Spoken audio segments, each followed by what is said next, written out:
During leisure times, people did many things for amusement.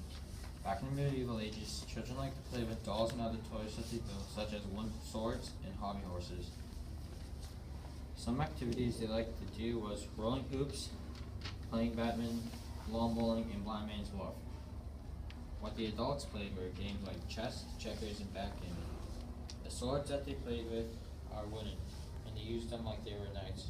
Since they didn't have factories during the Middle Ages, they had to make the dolls by hand. Rolling hoops were actually hoops people rolled around a lot.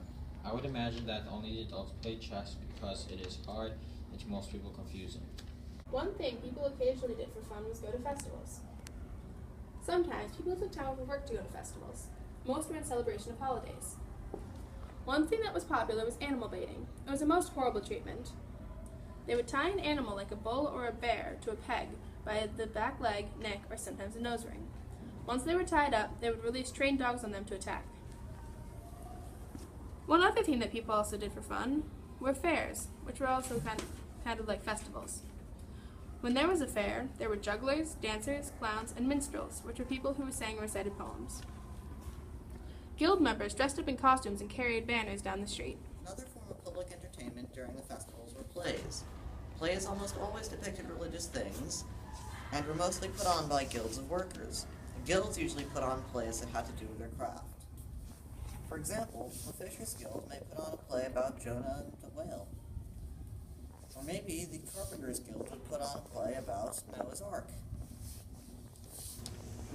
Another type of play that was done was a miracle play.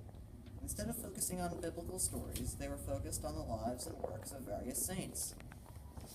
Even though the church disapproved of these plays, the practice continued. In medieval times, people had to find what's like truths to entertain themselves. They did not have television or phones to play. And the last time when kids played with dolls to the big festivals, people found many ways to have fun.